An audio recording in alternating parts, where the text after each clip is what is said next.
नमस्कार मेरे प्यारे बच्चों, आप सभी का स्वागत है आपके अपने बेहतरीन से YouTube channel Thakur sir academy पे। मैं ठाकुर सर हाजिर हूँ आप सबों के सामने एक नया वीडियो लेकर के, जिसके अंदर में हम लोग बीएससी पार्ट 3 मैथमेटिक्स ऑनर्स का पेपर 5 का प्यारा सा एक बुक है, का नाम है कॉम्प्लेक्स एनालिसिस। तो कॉम्प्लेक्स एनालिसिस आज हम लोग इस लेक्चर में देखने वाले हैं। कॉम्प्लेक्स एनालिसिस के अंदर में हम लोग क्या पढ़ने वाले हैं सर?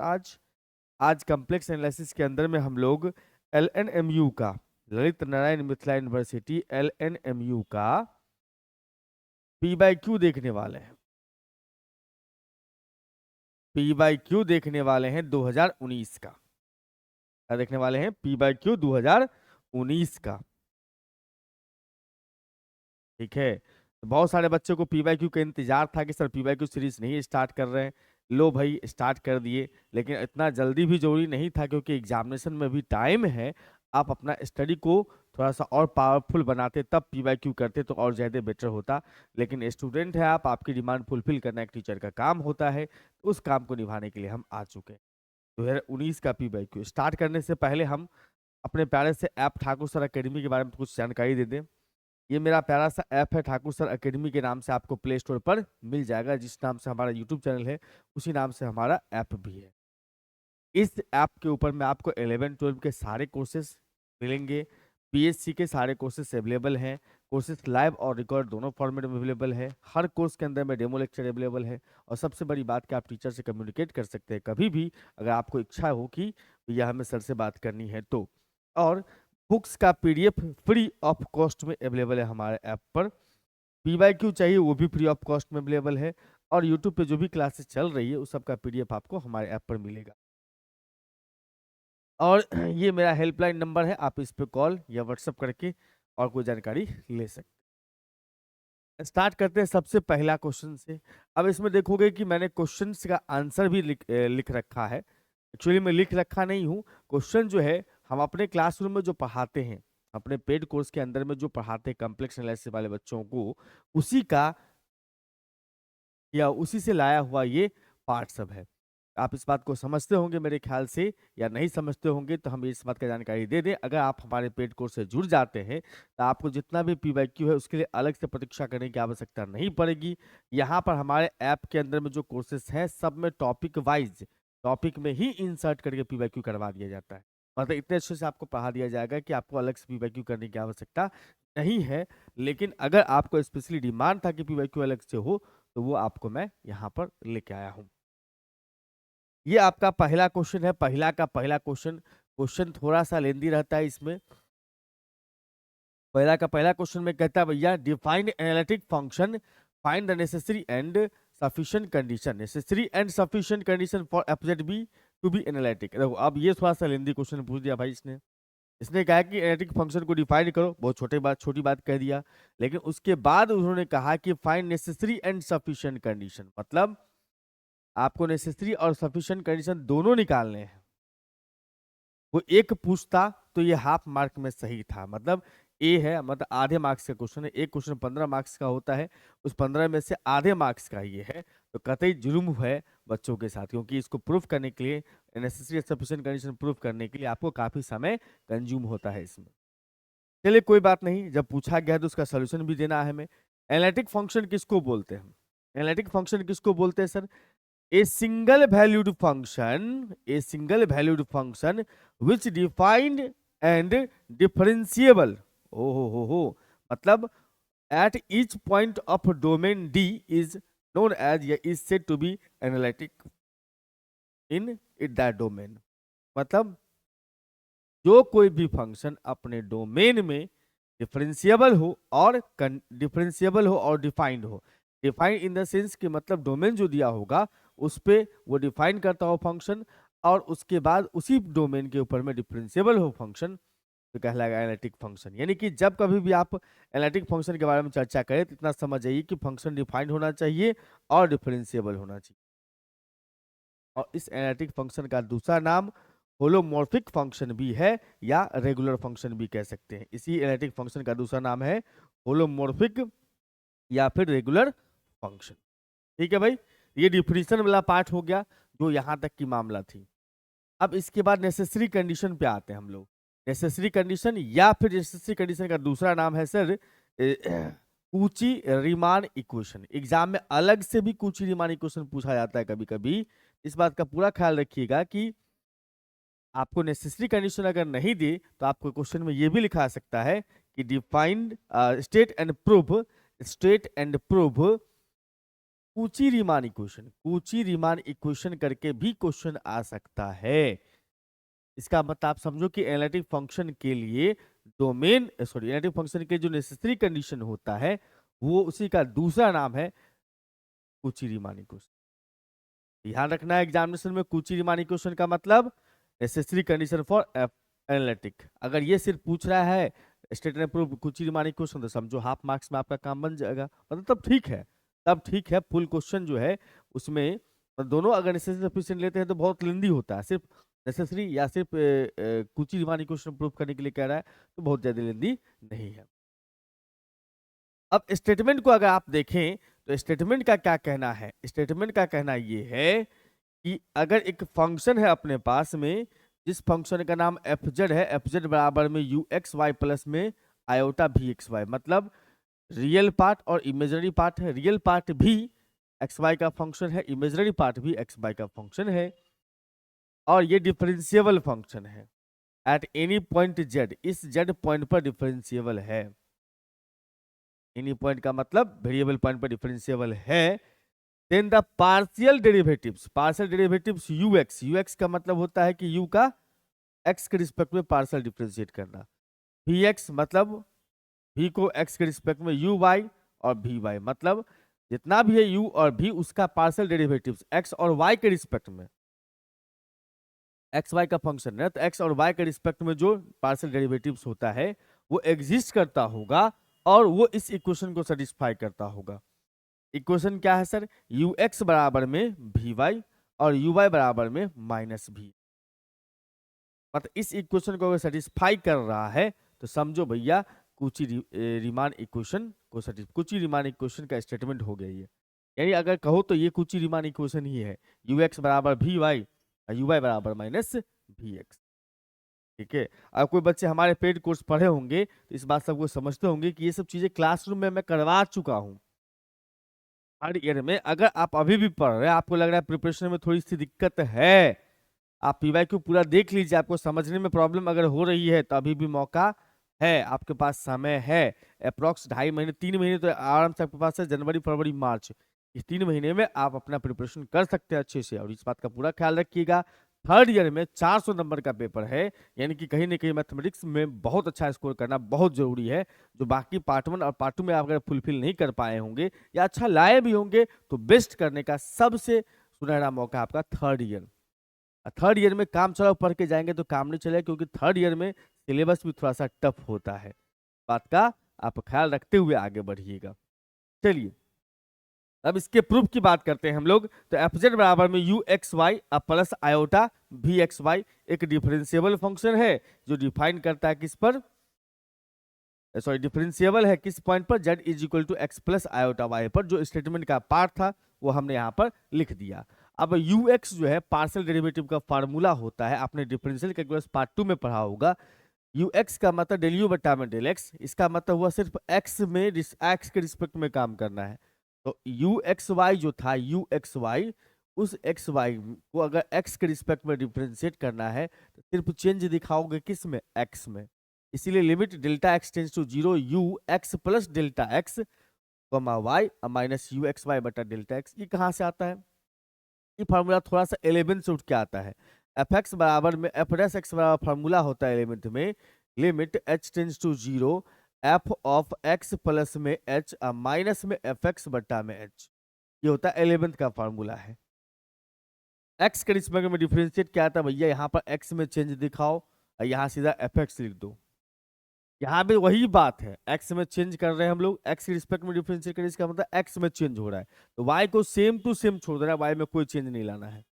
यानी डेल यू बटा डेल एक्स का फार्मूला होता है सर, डेल यू बटा डेल एक्स का यू एक्स प्लस में delta x comma y minus में यू एक्स वाई बटा डेल्टा एक्स। ठीक है, उसमें जो h था उस x के h के जगह, इसमें जो h दिख रहा है उस h के जगह पर डेल्टा x लिखा हुआ है। यू बाई का फार्मूला होता है अपने पास में ये limit delta y tends to 0 u x comma y plus में डेल्टा वाई, यू वाई है तो इसका मतलब वाई में चेंज दिखाओगे, वी एक्स है तो वी वाले में एक्स में चेंज दिखाएंगे, यू वी वाई है इसका मतलब वी वाले में वाई में चेंज दिखाएंगे। ठीक है, अब दिया हुआ था कि फंक्शन डिफरेंशिएबल है, तो फंक्शन डिफरेंशिएबल होने का मतलब होता है कि जो वैल्यू है आप जो अभी बात किए थे F x plus H minus में एफ एक्स बटा में एच, इसका वैल्यू क्या होना चाहिए सर? डिफाइंड होना चाहिए, डिफाइंड होना चाहिए, मतलब इन्फिनिटी नहीं होना चाहिए। अगर मैं यहाँ पर जेड में के टर्म में बात कर रहा हूँ तो ये हो जाएगा कुछ इस प्रकार से, इसका नाम हो जाएगा delta z, f z plus में delta z minus f z बटा में डेल्टा जेड का वैल्यू हम लोग निकाल के देखेंगे। तो यहाँ पर F z plus delta z minus f z बटा में डेल्टा जेड का वैल्यू निकालेंगे, तो कुछ नहीं, एफ जेड मतलब इस वाले में जहां x होगा उसमें लगाएंगे चेंज हम लोग कितना, x प्लस डेल्टा एक्स, वाई में y प्लस डेल्टा वाई, सेम किसके साथ? v के साथ भी। F z plus delta z का मतलब क्या हुआ? दोनों में, u में भी और v में भी, क्योंकि एफ जेड का जो वैल्यू है ना वो एफ जेड का वैल्यू है कितना? u प्लस आयोटा v है, तो दोनों में दिखाओगे। अब माइनस में एफ जेड का मतलब ये, और याद रखना जेड में चेंज को दिखाते हैं डेल्टा जेड, एक्स में चेंज को दिखाते हैं डेल्टा एक्स, वाई में चेंज को दिखाते हैं हम लोग डेल्टा वाई, और नीचे डेल्टा जेड का मतलब डेल्टा एक्स डेल्टा वाई है। तो इस प्रकार से आप इसको यहाँ पर का वैल्यू निकाल सकते हैं। निकालने के बाद क्या करो सर, आप इसमें थोड़ा सा यू वाला पार्ट को एक साथ कर लो, मतलब रियल पार्ट को आप एक साथ कर लो, ये रियल पार्ट है, ये रियल पार्ट है, एक साथ कर लो।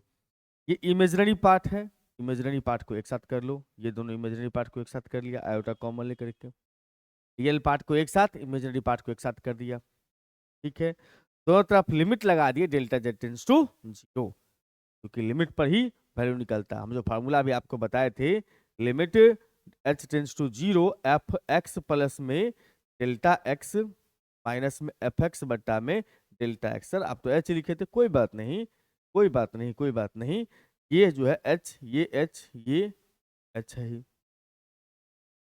तो लिमिट निकालते हैं हम लोग यहाँ पर से, limit delta z tends to 0 u x plus में delta x comma y plus में delta y minus u x y plus iota into v x plus में डेल्टा एक्स प्लस में कॉमा वाई प्लस में delta y minus v x y. हमने real part को एक साथ, imaginary part को एक साथ कर दिया।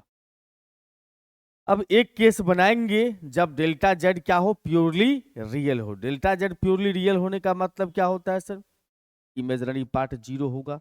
आप जानते हो डेल्टा जेड का मतलब क्या होता है? डेल्टा जेड का मतलब होता है डेल्टा एक्स आप प्लस में iota into delta y, plus iota into delta Y.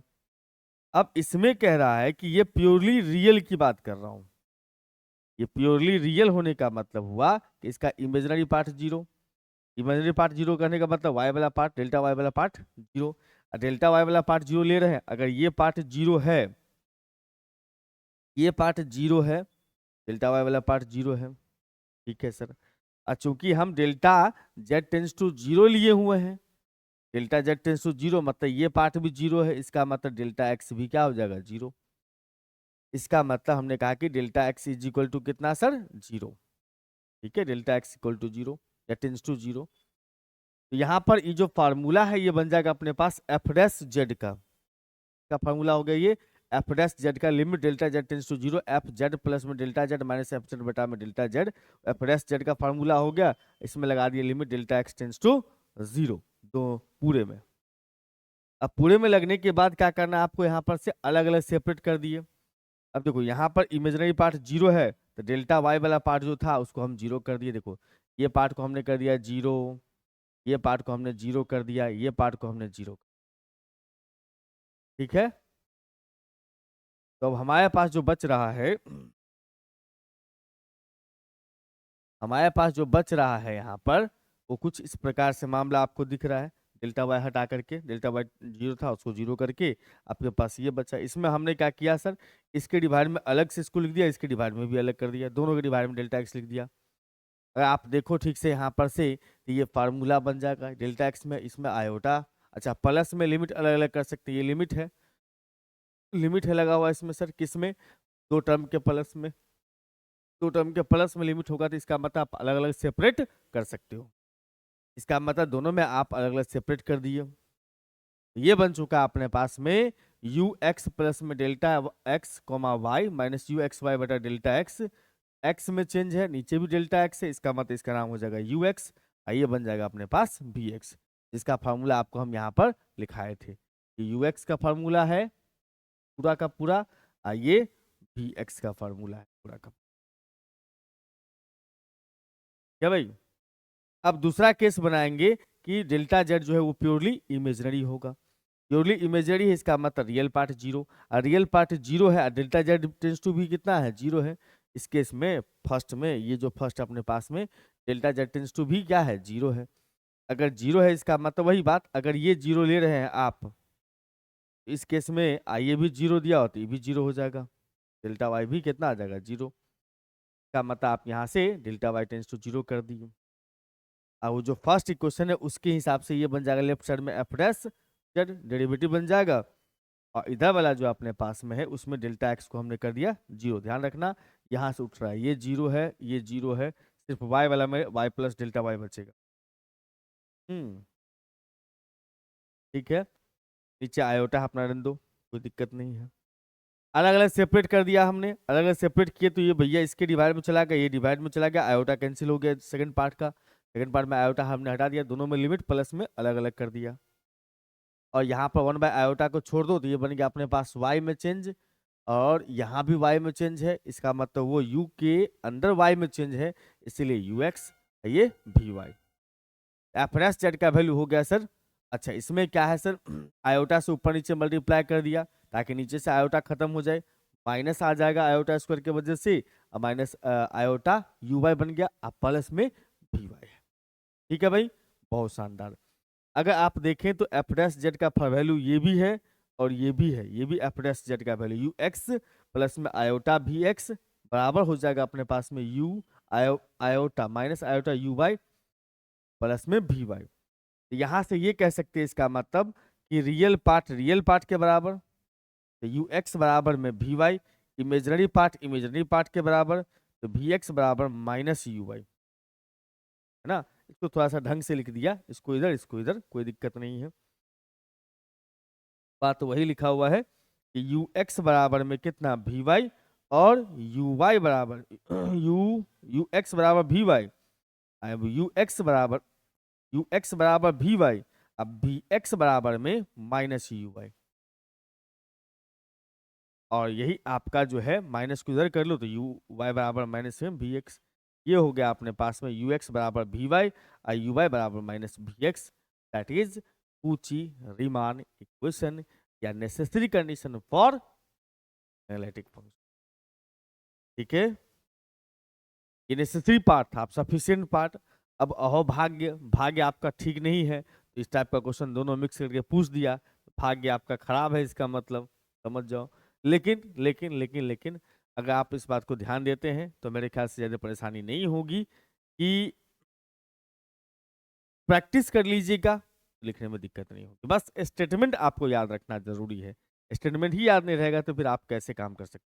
तो नेसेसरी कंडीशन लिखा रहेगा फिर भी स्टेटमेंट, हाँ स्टेटमेंट तो लिखना पड़ेगा आपको, विदाउट स्टेटमेंट आप प्रूफ ही नहीं कर सकते। स्टेटमेंट का मतलब क्या, आप क्या प्रूफ करना चाह रहे हो वो बताओगे ना, तो स्टेटमेंट एकदम कंपलसरी है लिखना, उसके बिना बात ही नहीं बनेगी। तो सफिशिएंट पार्ट में है भैया स्टेटमेंट इसका कि continuous one valued function f z is to be analytic, f z analytic होगा अपने डोमेन डी में if partial derivatives u x u y और v x v y exist are continuous and satisfy the Cauchy Riemann equation at each point. मतलब कहता है कि कोई भी फंक्शन एनालिटिक होगा तो वो कूची रीमान इक्वेशन को सेटिस्फाई कर रहा होगा। कूची रीमान इक्वेशन का मतलब यू एक्स बराबर वी वाई और यू वाई बराबर में माइनस वी एक्स। मतलब आपको इसका जस्ट जो पीछे जो स्टेटमेंट पढ़ा आपने नेसेसरी वाला में कि भैया अगर अगर देखें पीछे वाले में तो आपने ये पढ़ा था, पीछे वाले में नेसेसरी कंडीशन में क्या पढ़ा था, नेसेसरी कंडीशन में आपने ये कहा कि फंक्शन जो है ना, फंक्शन जो है एफ जेड बड़ा डिफरेंशिएबल हो, कंटिन्यू डिफरेंशिएबल होगा, उसका पार्शियल डेरिवेटिव एग्जिस्ट करेगा तो इस इक्वेशन को सेटिस्फाई करेगा। अब इसमें सेकेंड पार्ट में देखिएगा सफिशिएंट में कहता है एनालिटिक, अगर एनालिटिक होगा तो कुछ ही रीमान इक्वेशन को सेटिस्फाई करता होगा, नहीं उल्टा हो गया। अगर फंक्शन कुची रीमान इक्वेशन को सेटिस्फाई करता है तो उस केस में एफ जेड क्या होगा, एनालिटिक होगा। पिछला वाला में था कि डिफरेंशिएबल है तो कुची रीमान इक्वेशन यानी कि ux बराबर वी वाई और यू वाई बराबर माइनस बी एक्स होगा। यहाँ क्या है कि भैया अगर कुची रीमान इक्वेशन को सेटिस्फाई कर रहा है तो f Z must be analytic, या एफ जेड एनालिटिक तभी होगा इफ उसका पार्शियल डेरिवेटिव कुची रीमान इक्वेशन को सेटिस्फाई करता हो। समझ रहे बात को, बहुत शानदार। तो हमारे पास W बराबर में, W हम लोग बेसिकली बोलते हैं एफ जेड को, जैसे Y बराबर एफ एक्स होता है ना, वैसे ही W बराबर में एफ जेड है। एफ जेड का मतलब हुआ u x y plus iota b x y, एक फंक्शन मान लिया है, कुची रीमान इक्वेशन को सेटिस्फाई करता है, शॉर्ट में मैंने लिखा सी आर इक्वेशन को सेटिस्फाई करता है, तो यू एक्स बराबर वी वाई और यू वाई बराबर माइनस का वी एक्स। अच्छा, तो u जो है अपने पास में उसको हम बोलते हैं पूरे, इसका u का पूरा नाम होता है भाई यू एक्स वाई। इसमें डेल्टा एक्स स्मॉल चेंज दिखाओ, डेल्टा वाई स्मॉल चेंज दिखाओ और you x delta U small change दिखा दिया। u में u प्लस में डेल्टा u है भी, तो x में x प्लस में डेल्टा x, y में y प्लस में डेल्टा y। ठीक है, अब इसको मान लो सेकेंड इक्वेशन। सेकेंड इक्वेशन में से फर्स्ट इक्वेशन को क्या करना है, आपको सब्ट्रैक्ट करना है। घटा दिए second equation minus first equation, घटा दिए। उसके बाद जो है आपको यहाँ पर थोड़ा सा बैलेंस करना पड़ेगा, सेटअप लगाना पड़ेगा। देखो इसमें क्या है कि x और डेल्टा x है, y डेल्टा y दोनों में चेंज दिख रहा है, तो इसमें किसी एक को फिक्स कर दिया हमने, x प्लस डेल्टा एक्स वाला को फिक्स करके इसी को ऐड कर लिया, यहाँ पर घटा दिया, यहाँ पर जोड़ दिया। आप देखो बैलेंस में है, ऐसा नहीं कि एक्स्ट्रा टर्म अपने मन से ले आए। हमने यहाँ पर से x u x plus delta x comma y, आप u x plus delta x comma y को घटा दिया है और जोड़ दिया है, और बाहरी पार्टी जो ये थर्ड था वो यू एक्स वाई यहाँ है। ठीक है, बहुत शानदार। उसके बाद इसमें आता है कि mean value theorem. Mean value theorem आपने शायद सुना हो, नहीं सुना हो तो यहाँ पर बगल में मेंशन कर रखा है हमने कि एफ जो है कंटिन्यूअस और डिफरेंशिएबल होता है तो एफ डैश ए प्लस थीटा एच का फॉर्मूला होता है एफ ए प्लस में एच माइनस एफ ए बट्टा में, और एच इस साइड चलाएगा तो भैया यहाँ पर हो जाएगा एच इंटू दिस बराबर दिस, मतलब एफ ए प्लस में एच माइनस एफ ए बराबर एच इंटू एफ डैश ए प्लस थीटा एच। यानी कि ये बन गया अपने पास में, ये जो है ना अपने पास में ये जो है ना वाई में चेंज दिखा रहा है, तो इसका मतलब ये हो गया एच डेल्टा वाई हो गया अपना एच। यू वाई का मतलब ये है derivative plus derivative a plus theta h, delta y into u derivative, u y का मतलब डेरिवेटिव। इसमें जिसमें चेंज आप कर रहे थे, इसमें ए में चेंज है तो ए में आपने थीटा एच लगा दिया। यहाँ पर आप देख रहे हो कि y में चेंज कर रहे हो तो y वाले में क्या लगाओ, डेल्टा y में थीटा से मल्टीप्लाई कर दो, h वाले पार्ट में मल्टीप्लाई होता तो डेल्टा y मल्टीप्लाई होगा। सिमिलरली इसमें देखो x में चेंज दिख रहा है तो यू एक्स पर delta x small change, you x इसका डेरिवेटिव और थीटा डैश लगा दिया उसमें। एग्जैक्टली मीन वैल्यू थ्योरम पर ध्यान दो ध्यान दो ध्यान दो। यहाँ पर a प्लस एच है माइनस एफ ए है, इसका मतलब चेंज हुआ h, yes sir, h change into derivative theta in derivative a plus में थीटा इनटू स्मॉल चेंज। इसका मतलब यहाँ पर से ये समझना है आपको कि इसमें चेंज क्या है, डेल्टा वाई, तो भैया थीटा डेल्टा वाई में मल्टीप्लाई होगा। इसमें चेंज किस में है, डेल्टा एक्स में, तो भैया यहाँ पर से डेल्टा एक्स में, तो हम यहाँ पर से क्या किए डेल्टा एक्स से मल्टीप्लाई लगा दिए, डेल्टा एक्स में थीटा डैश से मल्टीप्लाई लगा दिए। थोड़ा सा कॉम्प्लिकेटेड लग रहा होगा कि इसके हिसाब से करूँगा, अगर इसको अरेंज करिएगा एग्जैक्टली सेम यही आता है। इसमें थीटा का वैल्यू जो होता है या थीटा डैश जो भी आपने इस्तेमाल किया है वो 0 से 1 के बीच में है। अब एक प्यारा सा डिफिनीशन होता है यूनिफॉर्म कंटिन्यूटी का, क्योंकि कंटिन्यूअस दिया हुआ था, यूनिफॉर्म कंटिन्यूटी का हम कंडीशन लगा सकते हैं। क्या लगा सकते हैं sir? Fz1 minus Fz2 less than कितना होता है सर? एप्सिलॉन। लेस देन कितना होता है सर? एप्सिलॉन। जहां पर Z1 minus Z2 less than delta होता है। इस डिफिनीशन के अकॉर्डिंग हम एक नया तंत्र मंत्र विद्या ला रहे हैं। इस पार्ट में अगर देखें तो इस पार्ट को हमने बुला लिया, क्या बुला लिया sir? U y x plus delta x और फिर comma y into theta, theta y into theta, sorry y plus theta into delta y minus u y x y. अब देखो यहाँ पर ये हो गया अपने पास Z1 पॉइंट और ये बन चुका अपने पास Z2 पॉइंट। सिमिलरली अगर हम चलेंगे तो सेकंड पार्ट के लिए भी हमने लगा दिया। सेकंड पार्ट में था u x x plus theta dash delta x in comma y minus u x y. ये हो गया Z1, ये हो गया अपने पास Z2। दोनों का डिफरेंस लेस देन कितना? एप्सिलॉन होता है यूनिफॉर्म कंटिन्यूटी डिफिनेशन के हिसाब से। और हम लोगों ने इसका नाम रख लिया अल्फा, इसका नाम रख लिया बीटा। अल्फा नाम रख लिया उसका, ठीक है, और सेकंड पार्ट का बीटा नाम रख लिया। और अल्फा नाम रख लिया तो इसका जो वैल्यू इसको इस तरह ले आकर लिख दिए तो अल्फा प्लस हो चुका है। Alpha plus you x, alpha plus में यू वाई एक्स वाई, इसमें भी सेम काम कर दिया, बीटा नाम रख लिया बीटा प्लस। तो हमारे पास में अगर देखा जाए तो mod alpha less than epsilon और mod beta less than epsilon. अरे ये कैसे हो गया? अरे सर इसको आपने अल्फा नाम दिया है ना तो लेस देन एप्सिलॉन, इसका नाम बीटा दिया तो लेस देन एप्सिलॉन। इसको हम पुट कर दिए किस में सर? थर्ड इक्वेशन में। थर्ड इक्वेशन का मतलब इसी में पुट कर दिए, इस वाले में। इसका मतलब हो जाएगा अपने पास में डेल्टा यू बराबर में delta y into alpha, delta y into alpha plus में इसके जगह पर पुट करना है इतना के जगह पर अल्फा प्लस में u y x y plus delta x beta plus में u x y, u x x y, ठीक है बिल्कुल। अब यहां पर से हम लोग मल्टीप्लाई कर देंगे अल्फा से डेल्टा वाई को, मतलब इसको इससे मल्टीप्लाई कर लिख दिया पहले, इसको बाद में लिख दिया।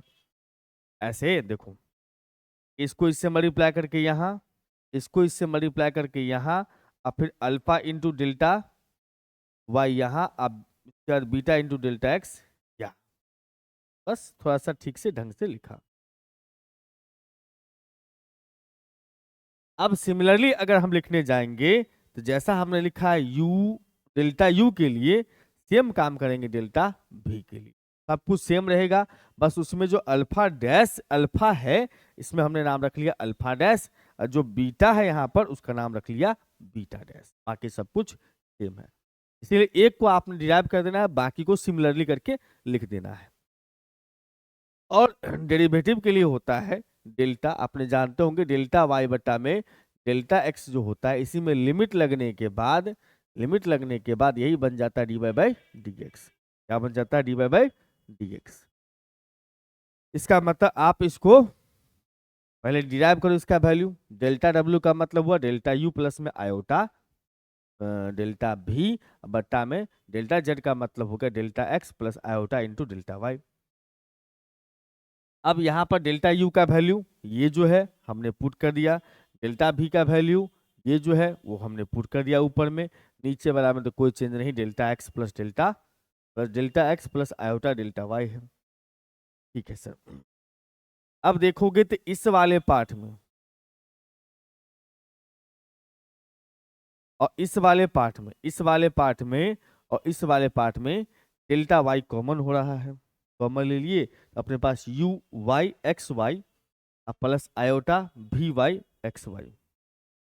और इसके बाद अगर हम बात करेंगे यहाँ पर से तो ये अपने पास में जो है ये वाला मामला डेल्टा एक्स वाला मामला, ये वाला दोनों मामला में से हम डेल्टा एक्स कॉमन ले लिए, इसमें से हमारे पास डेल्टा एक्स कॉमन तो u x x y plus iota b x x y. और ये वाला पार्ट जो अपने पास में है, कौन सा पार्ट सर, डेल्टा वाई वाला पार्ट ये भी है और ये भी है। तो अब कॉमन लिए तो अल्फा प्लस में आयोटा इंटू अल्फा डैश, और फिर बीटा प्लस में आयोटा इंटू बीटा डैश, और नीचे जो अपने पास सेम टू सेम है वो लिख दिए। लिखने के बाद जब हम आगे चले तो भैया यहाँ पर, हाँ भाई, तो इसमें लगाएंगे हम लोग फिर कूची रीमान इक्वेशन। कूची रीमान इक्वेशन क्या होता है, यू एक्स बराबर में वी वाई, तो यू एक्स बराबर में वी वाई और यू वाई बराबर माइनस वी एक्स।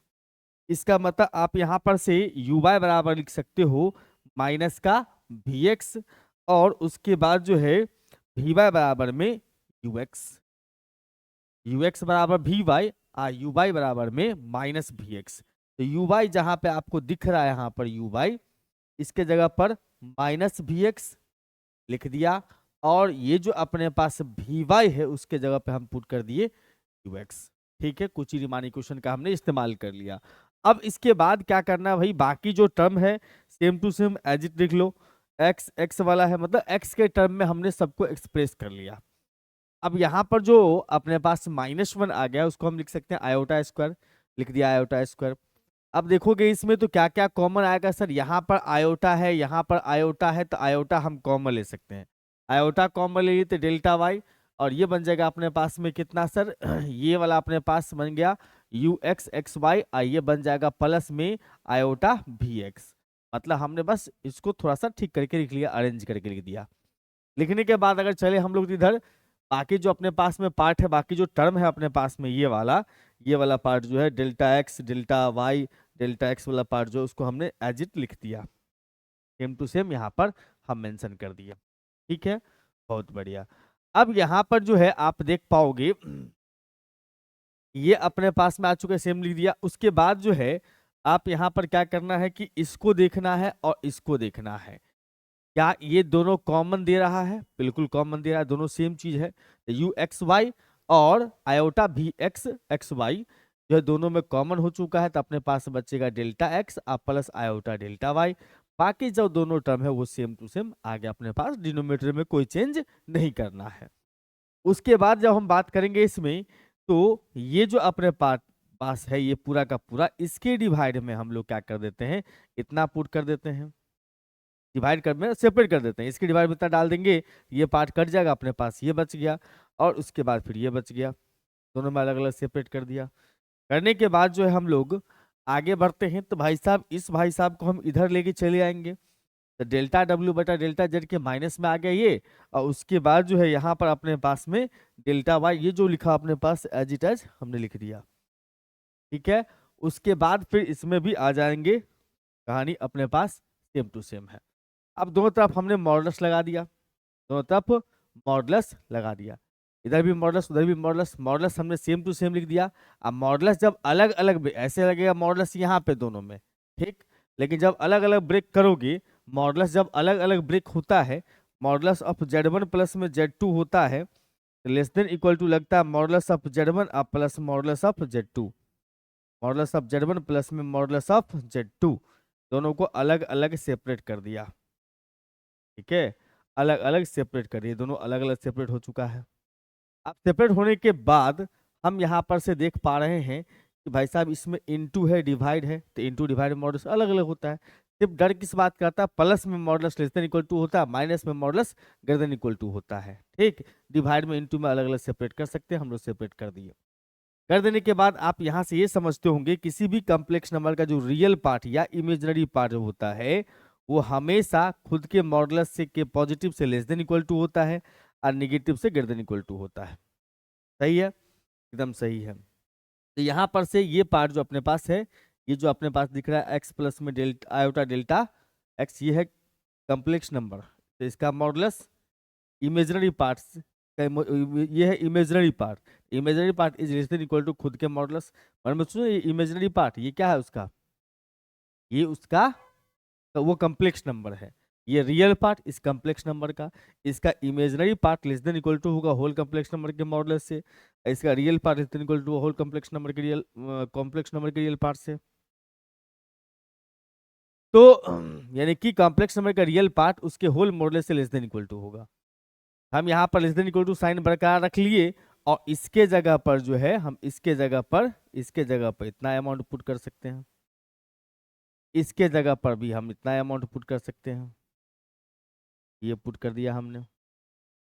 पुट करने के बाद जो है, पुट करने के बाद जो है हम यहाँ पर से देख पा रहे हैं भाई कि इसको अलग अलग से, इसको हमने अलग अलग देखा तो इसके ये सेम टू सेम यहाँ लिख दिया, ठीक है। ये कन्वर्ट हो गया, ये कन्वर्ट हो गया, दोनों में से ये पार्ट कैंसिल हो गया। अपने पास बच गया alpha plus iota alpha dash mod में plus beta iota dash mod में। अगर हम लेस देन इसको अलग अलग ब्रेक करेंगे तो लेस देन इक्वल टू लेगा, जो ऑलरेडी है। लेस देन इक्वल टू हमने अलग अलग कर दिया दोनों में। अब हम ये जानते हैं कि भैया इसमें आयोटा का मॉडुलस जेड का मॉडुलस और आयोटा जेड का मॉडुलस क्या होता है, सेम होता है। ठीक जी, बिल्कुल सेम होता है। तो आयोटा इसमें से हटा देंगे तो कोई फर्क नहीं पड़ता, सभी वैल्यू, ये जो वैल्यू था वो लेस देन एप्सिलॉन, क्योंकि आप यहाँ पर समझ सकते हो कि लेस देन कितना था, एप्सिलॉन था। यहाँ पर देखोगे इसमें तो अल्फा था वो less than epsilon, alpha beta था वो भी लेस देन एप्सिलॉन था, alpha dash less than epsilon, beta dash less than epsilon था। बिल्कुल, या एप्सिलॉन डैश कर लो, अच्छा रहेगा इसमें। ये जो अपने पास में है ना डैश वाला, में डैश बना दो ताकि अच्छा लगे देखने में। चलो भाई, तो हम यहाँ पर से आगे हैं भैया कि ये आ गया 2 एप्सिलॉन प्लस में 2 एप्सिलॉन डैश। एप्सिलॉन जो होता है वो वेरी वेरी स्मॉल क्वांटिटी होता है, हम लोग टेंस टू जीरो कह सकते हैं उसको। क्या कह सकते हैं, टेंस टू जीरो कह सकते हैं। ठीक है, बहुत शानदार है। अब यहाँ पर डेल्टा डब्ल्यू बटा में डेल्टा जेड है, और उसके बाद अगर देखा जाए तो हमने कहा कि इसका जो वैल्यू है, ये किसका वैल्यू ब्रेक कर रहे थे हम लोग, इसका मॉडुलस वैल्यू क्या है सर, टेंस टू जीरो है। टेंस टू क्या है सर, जीरो है। अब दोनों तरफ लिमिट लगा दिए, क्योंकि लिमिट लगाने से बन जाएगा डी डब्ल्यू बटा डी जेड। दोनों तरफ लिमिट लगा दिए इसमें। इसमें देखो लिमिट लगाया हम लोग कितना, delta x tends to delta z tends to zero. Delta z tends to zero का मतलब क्या, इसमें जेड तो कहीं दिख नहीं रहा है तो इसको फर्क नहीं पड़ता है, इसको आप हटा सकते हो, कोई दिक्कत नहीं है। सर ये क्या है कि मॉडुलस कैसे हट गया, अरे भैया मॉडुलस का जीरो अगर वैल्यू हो रहा है, मॉडुलस के अंदर में समथिंग है और समथिंग का वैल्यू जीरो हो रहा है, टेंस टू जीरो हो रहा है, इसका मतलब वो समथिंग भी जीरो के बराबर ही होगा। इसीलिए अंदर वाला टेंस टू जीरो होता और हमने लिमिट लगा दिया। तो ये बन गया अपने पास से डी डब्ल्यू बटा डी जेड, अपने पास आ गया u x x y plus iota भी एक्स एक्स वाई, ये इस साइड चले आया इक्वल की साइड में। और हम लोग जानते हैं इसका मतलब कि इसी को बोलते हैं हम लोग एफ डैश। अगर डब्ल्यू बराबर में अपने पास में लिखा हुआ था एफ जेड, इसका मतलब हम यहाँ से ये कह सकते हैं डी डब्ल्यू बटा में डी जेड बराबर हो जाएगा अपने पास में एफ डैश जेड। ठीक है, एफ डैश जेड हो गया। तो कुची रीमान इक्वेशन अपने पास में अवेलेबल है। क्या था कुची रीमान इक्वेशन, यू एक्स बराबर में v y i, v y बराबर में यू एक्स बराबर में वी वाई और यू वाई बराबर में माइनस का वी एक्स। तो हम यहाँ पर से वी एक्स के जगह पर माइनस यू वाई लगा दिए, यू एक्स के जगह पर minus u y v x के जगह पर, और उसके बाद यू एक्स के जगह पर वी वाई। दोनों ही एफ डैश का वैल्यू है, दोनों एफ डैश का वैल्यू है, और दोनों के बारे में ये लिखा हुआ था कि ये एग्जिस्ट करता है। एग्जिस्ट करने का मतलब ये फाइनाइट होगा, अब फाइनाइट होगा इसका मतलब फंक्शन डिफरेंशिएबल है, डिफरेंशिएबल है तो एनालिटिक है। समझ रहे हो बात। तो ये पूरा कहानी था माजरा किसका, Cauchy Riemann equation, sorry Cauchy Riemann equation बोल रहे हैं, एनालिटिक होने का कंडीशन। लेंदी था, काफी लेंदी था, लेकिन 7 नंबर में देना कोनो औचित्य नहीं था। अब क्वेश्चन सेट करने वालों ने कर दिया बदमाशी, तो करिए क्या, अगर आपको आता होगा तो आप पूरा लिखिएगा, नहीं तो अगर ऑप्शन आपके पास दूसरा क्वेश्चन हो जिसके लेंथ कम हो और नंबर पूरे पर्याप्त मिलते हो, अब उसके तरफ दिमाग लगाइएगा। ठीक है, अगला क्वेश्चन है सर पहला का बी में, so that the function f z बराबर में मॉडुलस ऑफ एक्स वाई का root is not analytic at origin, although the Cauchy Riemann equation are satisfied at that point. Origin पर ये एनालिटिक नहीं है, लेकिन ये जो है कुची रीमान इक्वेशन को सेटिस्फाई करता, प्रूफ करिए। मतलब यू एक्स बराबर वी वाई होगा, यू वाई बराबर माइनस वी एक्स होगा, लेकिन ये कुची रीमान इक्वेशन को सेटिस्फाई, सॉरी ये एनालिटिक नहीं होगा, प्रूफ करने के लिए। ओरिजिन पर बात कर रहा है, इसका मतलब जेड के जगह जीरो पर हम इसका डेरिवेटिव निकाल के देखेंगे। एफ डैश जीरो का वैल्यू कितना होगा सर, फार्मूला हो गया लिमिट, ये फार्मूला होता है अपने पास एफ डैश ए का फार्मूला होता है sir f limit z tends to zero z tends to a z tends to a f z minus f a बट्टा जेड माइनस ए होता है। ये फार्मूला आपने डिफरेंशिएबिलिटी का आज ही सीखेंगे, आगे हमारे पास है इसी लेक्चर के अंदर में। तो एफ जेड का वैल्यू हमने पुट कर दिया modulus of x y minus में जीरो बटा में एक्स प्लस आयोटा वाई, बिल्कुल सही बात है। यहां पर से अगर देखा जाए तो हम इसको जीरो को लिखने का कोई मतलब नहीं बनता, जीरो हटा के लिख दिया मैंने वापस।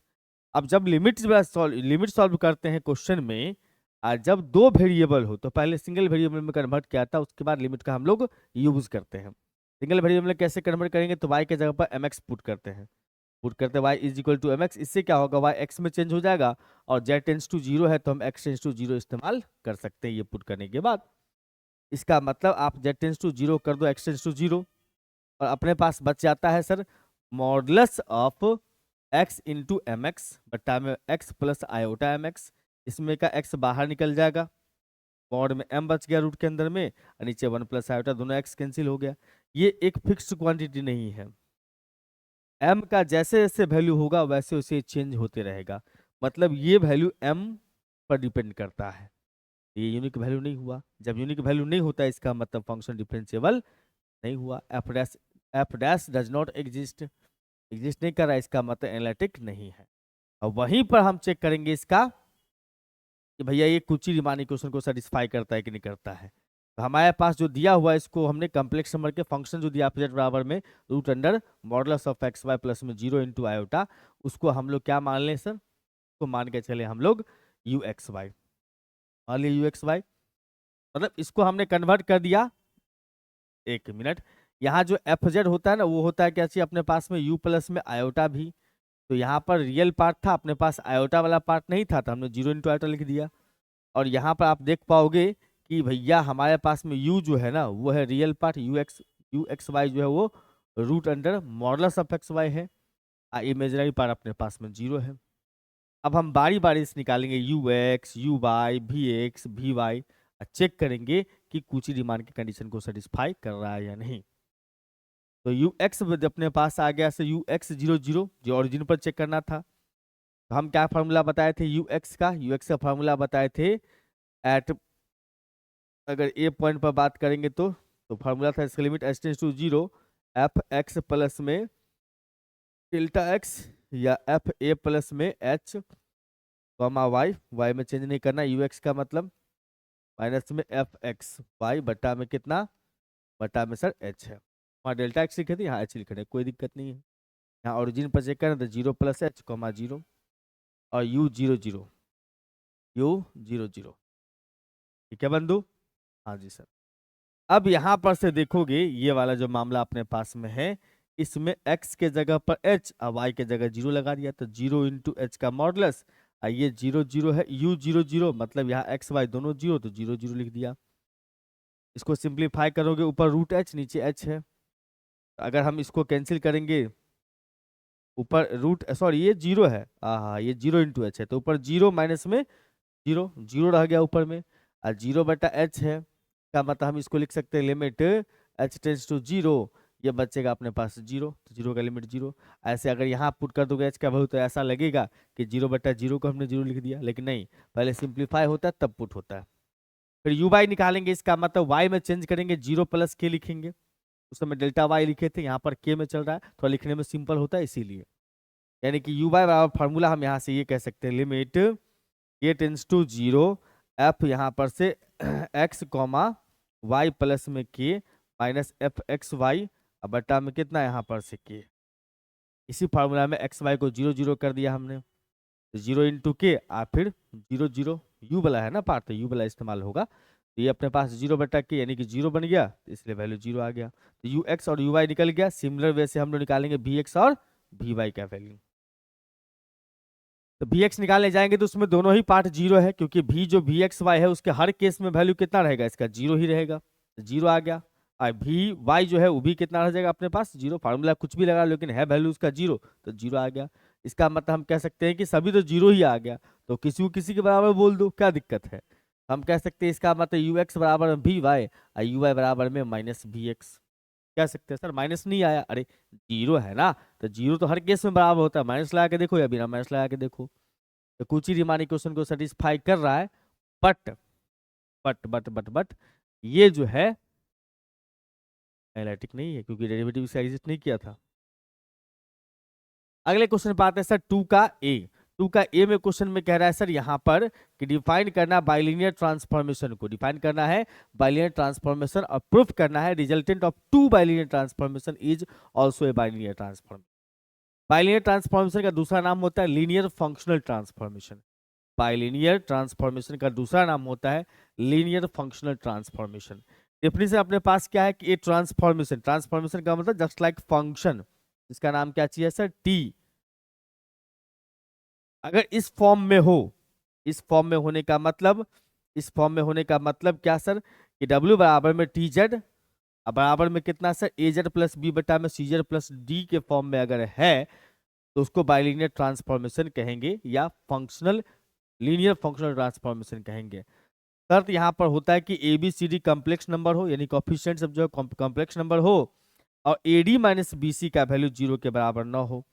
ए डी माइनस बी सी को आप ये भी लिख सकते हो, ये हो गया ए, ये हो गया डी, ये हो गया बी और ये c. A d minus b c not equal to zero. सही बात है, एकदम सही बात है। इसमें दोनों होता है, ऊपर नीचे दोनों लीनियर होता है, इसलिए बाइलिनियर ट्रांसफॉर्मेशन कहते हैं। वैसे दूसरा लॉजिक है इसके पीछे कि आप समझ सकते हो, आप इसको इधर ले जाओगे ना तो W में भी लीनियर बन जाएगा और Z में भी लीनियर बन जाएगा, इसीलिए बोलते हैं इसको बाइलिनियर ट्रांसफॉर्मेशन। हाँ जी। अब रिजल्टेंट या product of two bilinear transformation जो है वो ट्रांसफॉर्मेशन ही होता है, बाइलिनियर ट्रांसफॉर्मेशन होता है, सब प्रूफ करना है। हम लोग दो बाइलिनियर ट्रांसफॉर्मेशन मान लिए T1Z जिसका वैल्यू है A1Z प्लस B1 बटा C1Z प्लस में D1 और T2Z है A2Z प्लस में B2 बटा में कितना C2Z प्लस में D2 है। ठीक है सर।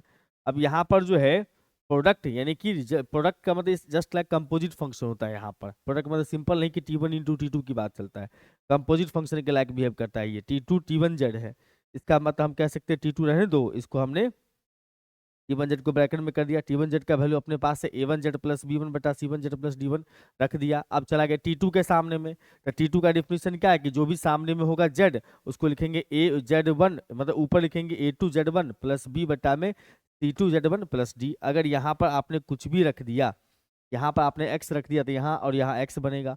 यहाँ मैंने फिलहाल रख दिया इतना, इतना का मतलब ये, तो हम उसके जगह पर पुट कर दिए इतना। अब इसको एलसीएम कर दिया, एलसीएम कर लिया भैया, इसका भी एलसीएम कर, नीचे डिनोमिनेटर कैंसिल हो गया है। अब हम क्या करेंगे सर, इसमें इस दोनों इसको मल्टीप्लाई करके, इसको मल्टीप्लाई करके दोनों में से जेड कॉमन ले लेंगे। जेड कॉमन लिया तो अपने पास आ गया A1 इंटू A2 और फिर plus B1 B2 into C1 आ गया जेड कॉमन। उसके बाद आ जाएगा A2 B1 और फिर प्लस B2 D1। इधर नीचे में देखोगे तो अपने पास में दोनों में से फिर जेड कॉमन हो जाएगा, तो C2A1 और फिर उसके बाद C1D2 जेड, अब उसके बाद B1C2 और फिर प्लस में D1D2 हमने लिख दिया। तो इसका सकल सूरत कैसा दिख रहा है सर, सकल सूरत दिख रहा है समथिंग इंटू जेड और फिर प्लस में समथिंग बट्टा समथिंग इंटू जेड और प्लस में समथिंग। इसका मतलब यहां से कह सकते हैं कि इसका सकल सूरत बिल्कुल इस तरह से दिख रहा है, अल्फा जेड और प्लस बीटा बटा में गामा जेड प्लस में डेल्टा,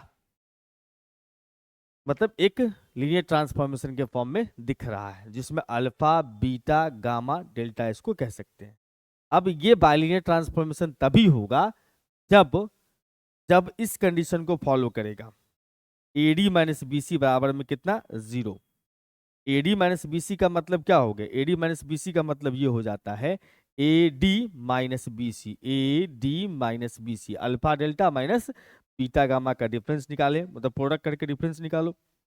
आप मल्टीप्लाई कर लेना इसको, सिंप्लीफाई, मल्टीप्लाई करना सिंप्लीफाई करना, करने के बाद कुछ इस फॉर्म में आएगा A1 D1 minus B1 C1 into A2 D2 minus B2 C2।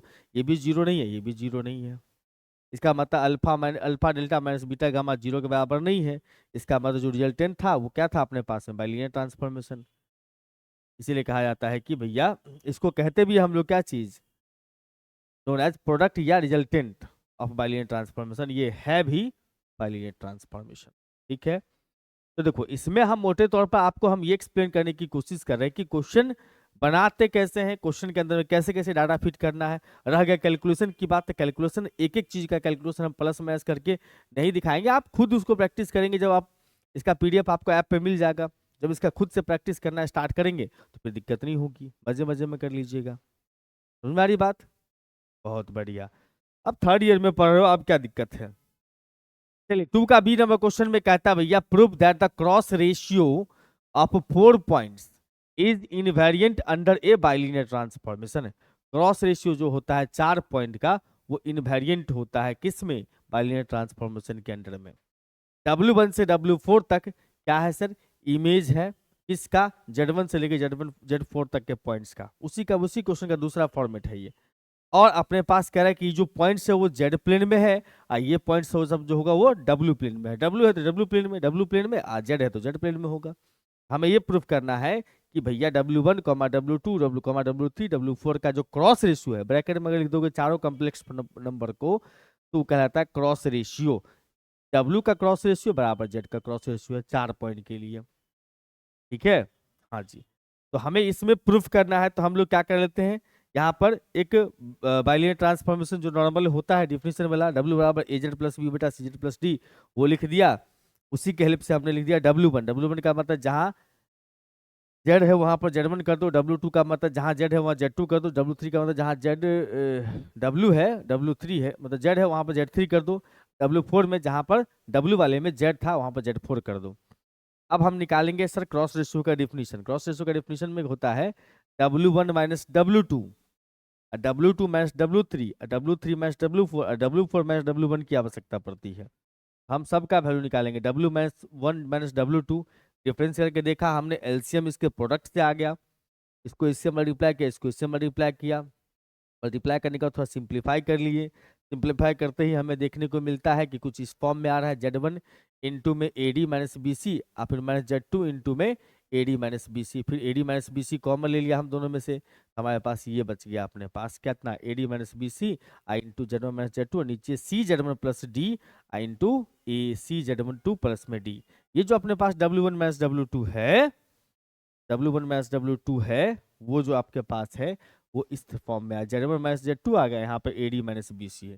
Same आएगा W2 माइनस W3 में, सेम आएगा W3 W4 में। सिमिलरली एक ही पैटर्न पर ये चेंज होते जाएगा, देख रहे हो ना, वहाँ W1 माइनस W2 है तो Z1 माइनस Z2 आ रहा है, और फिर उसका W2 W3 है तो आ रहा है अपने पास में Z2 माइनस Z3, और W3 W4 है तो Z3 माइनस Z4 आ रहा है, और उसका W4 माइनस W1 में Z4 माइनस Z1 आ रहा है। बाकी चीजें सिमिलर चलता है। अब क्रॉस रेशियो का डिफिनीशन होता है सर W1 माइनस W2 बट्टा W2 minus W3, W3 minus W4 बट्टा में W4 माइनस W1। लिखने का तरीका होता है। तब वैल्यू को पुट करिए, सारी चीजें कैंसिल ही हो जाएगी, फिर बचेगा यहाँ पर ये और ये, मतलब बचा अपने पास में कितना, Z1 minus Z2 into Z3 minus Z1 minus Z2 बट्टा में Z2 minus Z3, Z3 minus Z4, Z4 minus Z1। इस प्रकार से आपने इसको लिखा, तो ये है Z1 minus Z2 minus Z1 Z2 Z3 Z4 का क्रॉस रेशियो। पहला दूसरा, दूसरा तीसरा, तीसरा चौथा, चौथा पहला अगर इस फॉर्म में लिखा जाए तो क्रॉस रेशियो कहलाता है वो। आते तीसरा के ए वाले क्वेश्चन में, कहता है डिफाइन करना है कंटिन्यूटी को, कंटिन्यूटी का डिफिनीशन देना है, साथ में डिफरेंशिएबिलिटी का डिफिनीशन देना है। हमने बताया भी था कि इसी PYQ में डिफरेंशिएशन का भी डिफिनीशन है, डिफरेंशिएबिलिटी का भी। और प्रूफ करना है डिफरेंशिएबिलिटी इंप्लाइज कंटिन्यूटी, मतलब डिफरेंशिएशन अगर है या डिफरेंशिएबल है कोई फंक्शन तो वो कंटिन्यूअस भी होगा, ये प्रूफ करना है हमें। ठीक है, तो फर्स्ट ऑफ ऑल यहाँ पर हम लोग कंटिन्यूटी से शुरुआत करेंगे। सबसे पहले हम लोग यहाँ पर कंटिन्यूटी से स्टार्ट करेंगे कार्यक्रम इसका करना। कंटिन्यूटी का डिफिनीशन क्या होता है सर? कंटिन्यूटी का डिफिनीशन होता है सर W बराबर FZ एनालिटिक फंक्शन है अगर Z का डिफाइन करता है डोमेन में D में, तो सेट टू बी कंटिन्यूअस, वो कंटिन्यूअस होगा Z बराबर A पर। शर्त ये होगा if for any given epsilon greater than 0 however small corresponds a positive number delta such that fz minus fa less than epsilon where z minus a less than delta। यानी कि अगर fz minus fa less than epsilon होता है और z minus ए less than delta होता है तो function कहलाएगा कंटिन्यूअस। और उसी चीज को डिफरेंशिएशन के भाषा में limit z tends to 0 f z बराबर एफ ए कहा जाता है। तो इस केस में कहेंगे f x is continuous at z बराबर ए। ठीक है भाई, बिल्कुल। डिफरेंशिएबिलिटी का डिफिनेशन क्या होता है सर? w बराबर एफ जेड कोई एनालिटिक फंक्शन दिया हो, बी एनी फंक्शन, कोई फंक्शन दिया हुआ है तो वो कहलाएगा डिफरेंशिएबल अगर रेशियो जो अपने पास है डिफरेंशिएबल एट जेड बराबर ए इफ डब्ल्यू जेड बटा में डब्ल्यू डेल्टा डब्ल्यू बटा में delta z is equal to f a plus delta z minus f a बटा डेल्टा जेड का वैल्यू क्या हो? टेंस टू हो ए यूनिक लिमिट, मतलब इसका लिमिट वैल्यू कोई फिक्स नंबर आता होगा, यूनिक होता होगा, फाइनाइट भी है यूनिक भी है। ठीक है, जहां पर डेल्टा जेड टेंस टू कितना उठाना है? 0।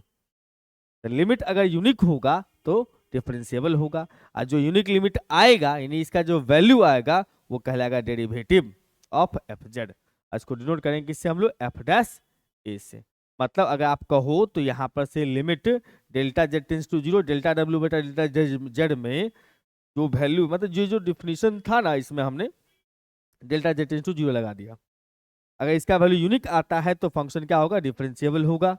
और जो रिजल्ट आएगा ये कहलाएगा डेरिवेटिव या डिफरेंशियल कोएफिशिएंट एट एक्स बराबर ए, और डिनोट करते हैं किससे हम लोग? एफ डैश ए से।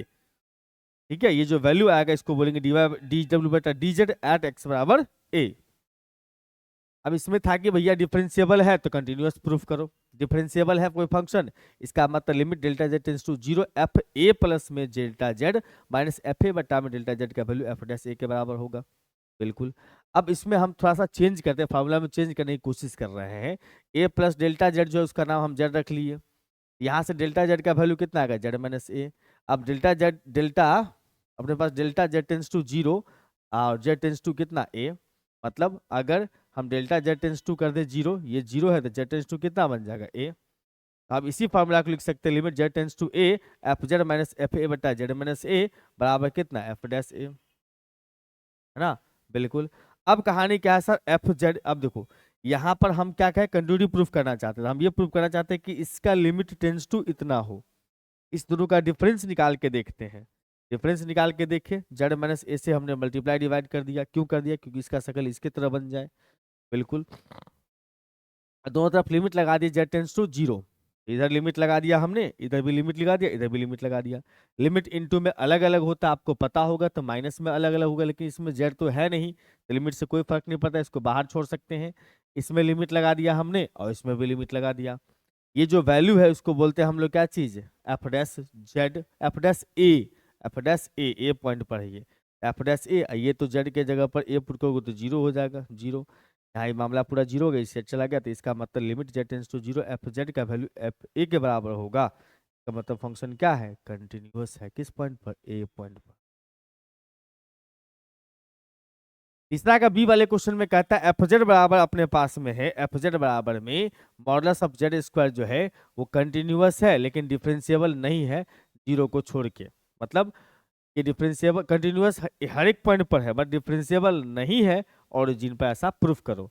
सवाल में ये भी हो सकता है, एग्जाम में पूछ सकता है आपको कि भैया देखो यहाँ पर जो क्वेश्चन दिया ना ये वाला, इसमें prove that every differentiable function is continuous but converse need not be true, या differentiability implies continuity but converse need not be true। differentiable function continuous होता है but continuous differentiable ना हो। तो अगर ऐसा क्वेश्चन पूछ रहा है एक साथ तो समझ लो कि भैया ये तो आपको जवाब देना ही है, यहाँ से ये तो जवाब आपको देना है और साथ में इसको भी अटैच कर देना है। किसको? तो थर्ड के बी को भी अटैच करना, मतलब 3 का ए और बी मिला के एक क्वेश्चन भी बन सकता है। अगर continuity need not be continuous वाली बात हो, कंटिन्यूअस हो भी सकता है नहीं भी हो सकता, तो वैसे केस में एग्जाम्पल अप्लाई होता है और एग्जाम्पल के केस में आपके लिए सबसे बेस्ट ये है कि कंटिन्यूअस है हर एक जगह, इस एग्जाम्पल को लगा दो, बट डिफरेंशिएबल है सिर्फ ओरिजिन पर। कंटिन्यूअस एवरीवेयर बट डिफरेंशिएबल नहीं है ओरिजिन पर। डिफरेंशिएबल नहीं भी हो सकता कंटिन्यूअस फंक्शन, वो चीज है। तो हम यहाँ पर से भैया इसका सोल्यूशन लिखेंगे। तो फंक्शन अपने पास में दिया हुआ है एफ जेड बराबर में मॉडुलस ऑफ जेड का स्क्वायर, लिख दिए? हाँ सर।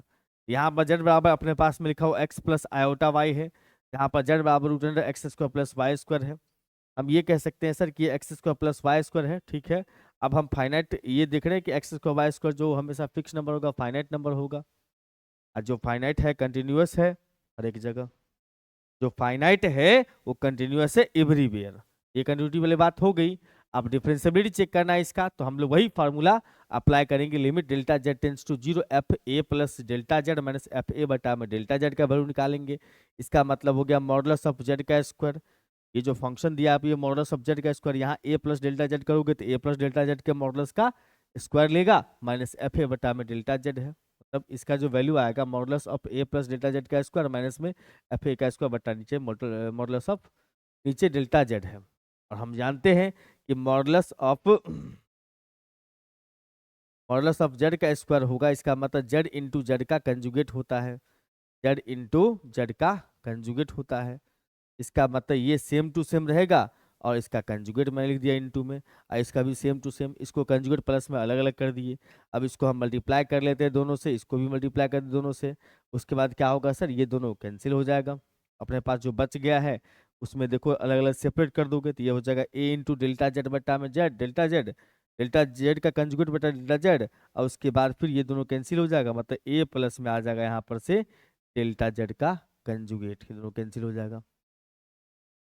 अब इसमें जो है डेल्टा जेड टेंस टू 0 है तो उसका कंजुगेट भी 0 होगा, मतलब अगर डेल्टा का वैल्यू 0 डेल्टा जेड का वैल्यू 0 है तो उसका कंजुगेट भी 0 होगा। ठीक है सर, ए इंटू डेल्टा जेड बट्टा डेल्टा जेड बट्टा में डेल्टा जेड है प्लस में ए है, और यहाँ पर से अपने पास डेल्टा जेड का वैल्यू 0 है बिल्कुल। अब यहाँ पर देखो कि भाई साहब इसका वैल्यू कैसे निकालें, इसके लिए थोड़ा सा हमें जाना पड़ेगा फिर पोलर फॉर्म में इसका। तो हम लोग यहाँ पर से इसको समझें कि जेड बराबर ए है, अगर ए ओरिजिन है, अगर ए ओरिजिन है तो पूरा मामला 0 हो जाएगा, क्योंकि एक अगर 0 है तो एक का कंजुगेट भी 0 होगा। तो अगर जेड ओरिजिन पर बात कर रहे हो इसका मतलब ये 0 0 अगर बात कर रहे हो तो पूरा मामला हो चुका है कितना 0 0 है, इसका मतलब ये क्या है यूनिक वैल्यू हुआ, फाइनाइट वैल्यू हुआ, इसका मतलब डिफरेंशिएबल है। अगर 0 नहीं है तो हम डेल्टा जेड बराबर लेंगे r into cos theta plus iota sine theta, इसको आइलर फॉर्म में लिख सकते हैं आर इंटू ई के पावर आयोटा थीटा, उसका कंजुगेट हुआ तो माइनस आयोटा थीटा कर देना है। ये वैल्यू इसमें ले जाके हम पुट कर देंगे किसमें, इसके वैल्यू में, यानी यहाँ पर ई के पावर ए इंटू ई के पावर में जो है माइनस आयोटा थीटा, आप बटा में ई के पावर आयोटा थीटा प्लस में ये ऊपर ले जाओगे माइनस हो जाएगा पावर, दोनों को minus iota theta minus 2 iota theta, इसको फिर चेंज कर देंगे वापस पोलर फॉर्म में, क्या बन जाएगा अपने पास में ई के पावर माइनस है ना तो इसका मतलब बीच में माइनस लेगा कॉस थीटा के जगह पर 2 थीटा प्लस आयोटा साइन, होता है ना फार्मूला हम लोग जानते हैं ना, ई के power iota theta is equal to में cos theta plus iota sine theta. अगर यहाँ पर माइनस हो जाता है ना माइनस, इसका मतलब cos theta minus iota sine theta,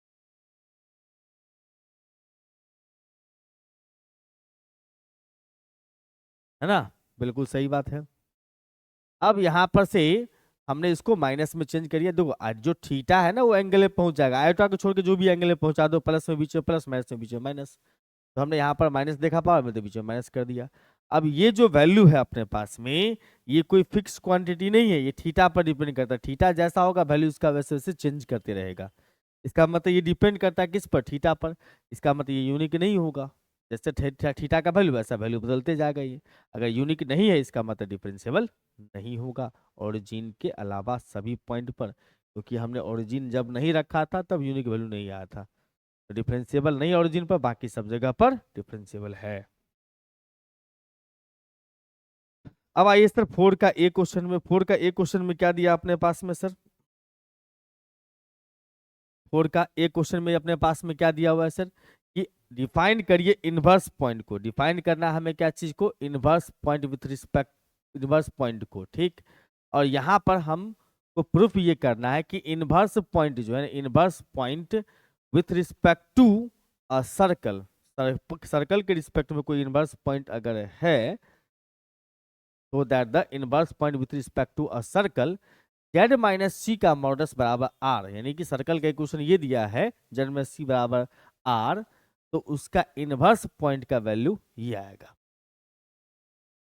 define करना हमें किस चीज को सर, यहाँ पर डिफाइन करना हमें किस चीज को, इनवर्स पॉइंट को प्रूफ करना है, inverse point of any point, inverse point of any point समझो, inverse of a point a, अच्छा सॉरी, ए का जो इनवर्स पॉइंट होगा with respect to the circle, इस सर्कल के रिस्पेक्ट में, सर्कल का क्वेश्चन है जेड माइनस सी का मॉडल्स बराबर आर इज इतना, मतलब इनवर्स पॉइंट का डिफिनीशन दो, इनवर्स पॉइंट ए का जो इनवर्स पॉइंट होगा इस सर्कल के रिस्पेक्ट में वो आएगा सी प्लस में आर का स्क्वायर बट्टा में ए कंजुगेट माइनस ए कंजुगेट, ए कंजुगेट माइनस सी कंजुगेट। ओहो हो, इसका मतलब यहां से ये कह सकते हो मेरे भाई कि इनवर्स पॉइंट का अगर डिफिनेशन देना तो पहले उसको डिफाइन करिए। 2 points P and Q are said to be inverse point with respect to a circle whose center is C if PQ are collinear with C and are on the same side of circle। मतलब अगर हम यहाँ पर से बात करेंगे, एक circle है, सपोज कर लो इस सर्कल का जो है सेंटर हो गया सी पर, सेंटर हो गया सी पर, और यहाँ से एक लाइन हम निकाल लिए, ठीक है सर, और ये जो है इसी पर कहीं कहीं पर पॉइंट हमने डाल दिया। सपोज करो कि यहाँ पर आ गया पॉइंट P है, यहाँ पर Q है, तो कह रहा है कि P और Q जो है दो पॉइंट होता है, दोनों इनवर्स पॉइंट तभी कहलाएगा जब तीनों CPQ कॉलिनियर हो, अब PQ C के एक ही तरफ में हो, उधर हो चाहे इधर हो, लेकिन एक ही साइड में होना, ठीक, और C से P तक का डिस्टेंस इंटू C से Q तक का डिस्टेंस जो है वो टोटल रेडियस के स्क्वायर के बराबर हो, इसके स्क्वायर के बराबर हो, रेडियस के स्क्वायर के बराबर हो। तो पहला पार्ट हो गया, सेकंड पार्ट में चलेंगे, मतलब डिफरेंशियल वाला पार्ट हो गया है, अब सेकंड पार्ट में इनवर्स पॉइंट निकालने की कोशिश करेंगे। हमारे पास सर्कल दिया है सर जेड माइनस सी बराबर आर, सर्कल का क्वेश्चन दिया है कि यहाँ पर सेंटर होता है, रेडियस आर होता है। इनवर्स पॉइंट अगर हम बात करेंगे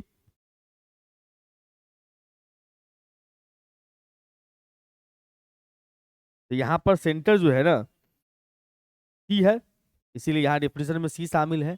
यहाँ पर जो है सेंटर हम लोग को सी पॉइंट दिया हुआ है, इसलिए सेंटर का नाम क्या रख लिया यहाँ पर ए, सर सेंटर का नाम क्या रख लिया हमने ए, उसका फिगर इसमें इस्तेमाल नहीं हो रहा है, फिगर वही है वैसे, लेकिन यहाँ पर सेंटर का नाम ए रख लिया क्योंकि सी पॉइंट का नाम है, तो सेंटर का नाम ए रख लिया।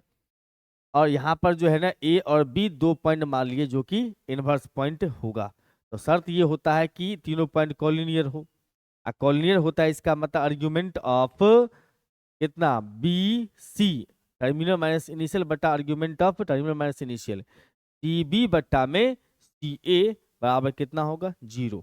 ये आपने पढ़ा होगा कॉम्प्लेक्स एनालिसिस के अंदर में, ये कंसेप्ट भी है अपने पास। अब जब मॉडल यहाँ पर जो है आर्ग्यूमेंट होता है Z1 बटा Z2 का, आर्ग्यूमेंट जो होता है ना इनटू में प्लस होता है, और जब डिवाइड होता है तो माइनस में कन्वर्ट होता है। मैं यहाँ पर लिख दूं कि आर्ग्यूमेंट ऑफ अगर Z1 बटा में Z2 होगा, इसका मतलब आप लिख सकते हो argument of Z1 minus argument of Z2,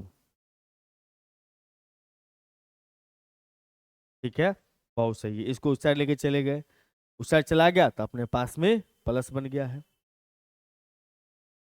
ठीक है। और हम ये जानते हैं सर कि किसी भी कॉम्प्लेक्स नंबर को उसके कंजुगेट आर्ग्यूमेंट के साथ, कॉम्प्लेक्स नंबर का आर्ग्यूमेंट उसके कंजुगेट आर्ग्यूमेंट को जोड़ोगे तो हमारा वैल्यू कितना हो जाएगा सर 0 के बराबर, इसके बराबर होता है 0 के बराबर। तो अगर हम इसमें कंजुगेट का वैल्यू पूछेंगे तो ये साइड जाके माइनस बनेगा, मतलब हम इसको ऐसा लिख सकते हैं क्या, यहाँ पर आर्ग्यूमेंट ऑफ जेड कंजुगेट बराबर में माइनस आर्ग्यूमेंट ऑफ जेड, बिल्कुल लिख सकते हैं सर, बिल्कुल लिख सकते हैं। इसका मतलब हम ये कह सकते हैं, या फिर यहाँ पर ये भी कर सकते हो कि यहाँ पर से जो है ना, यहाँ पर अगर आर्ग्यूमेंट ऑफ जेड होगा तो आप लिख सकते हो इसका मतलब minus argument of Z conjugate, कर सकते हैं, बिल्कुल कर सकते हैं, मतलब कंजुगेट लगाओगे तो बाहर में माइनस लगा सकते हो। जेड का आर्ग्यूमेंट उसके कंजुगेट का आर्ग्यूमेंट में साइन का डिफरेंस होता है, माइनस आ जाएगा, कंजुगेट बना दिया तो माइनस आ गया, इसको इस साइड लिया प्लस हो गया, फिर प्लस में दो कॉम्प्लेक्स नंबर आ गया, इसका मतलब इनटू में कन्वर्ट हो गया, इनटू में कन्वर्ट हो गया।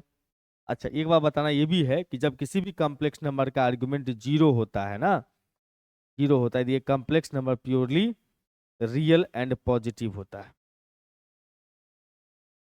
ठीक है, आर्गुमेंट इसका 0 इसलिए प्योरली रियल और पॉजिटिव है, इसका मतलब इसका मॉडुलस सेम होगा, कोई कॉम्प्लेक्स नंबर प्योर रियल और पॉजिटिव हो, जैसे 2 प्योर रियल है पॉजिटिव है, तो मॉडुलस 2 का 2 ही रहता है, तो मॉडुलस लगाने से कोई फर्क नहीं पड़ेगा, मतलब इसका मॉडुलस इसी के बराबर होगा। ठीक है, इनटू में मॉडुलस हमने अलग अलग खेल दिया, यहाँ पर खेल दिया अलग अलग, जी सर, ये आपने पास में लिखा हुआ है।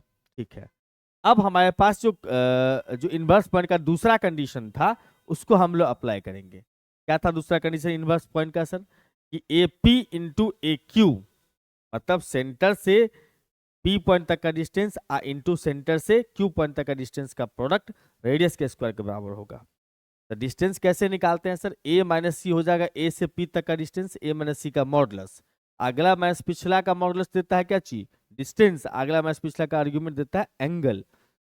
तो ए माइनस सी और बी माइनस सी जो है का प्रोडक्ट, ए माइनस सी और बी माइनस सी का प्रोडक्ट जो है वो आर स्क्वायर के बराबर होगा, रेडियस का मतलब आर, आर स्क्वायर के बराबर होगा। हम इसके जगह पर अच्छा इसमें कंजुगेट भी लगा सकते हैं, क्योंकि जेड का मॉडुलस और उसके कंजुगेट का मॉडुलस सेम होता है, तो जेड जहाँ पर होगा जेड का कंजुगेट चढ़ा सकते हो, तो कंजुगेट मैंने चढ़ा दिया, इसमें कोई दिक्कत नहीं है, अलग अलग भी कर दिया।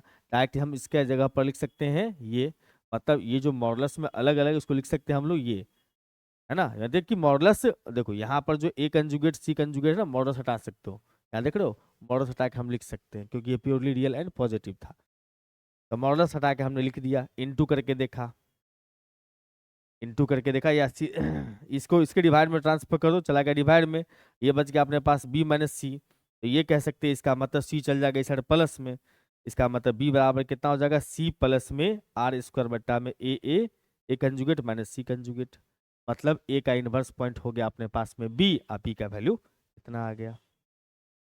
थोड़ा मैं स्पीड में कर रहा हूँ चीजों को, टाइम आपका बचे इसीलिए, आपका टाइम बचाना इसीलिए, नहीं तो एक लेक्चर में समाप्त होना इम्पॉसिबल होता है पी वाई क्यू किसी एक साल का, क्योंकि 8 क्वेश्चन हो जाते हैं, कभी कभी 7 क्वेश्चन रहता है ए बी करके, इम्पॉसिबल होता है, लेकिन आप समय आपका बच जाए, इसीलिए हम सारे सॉल्यूशंस यहाँ ला के रखे हुए हैं, ताकि आपको हम सही से एक्सप्लेन कर सके।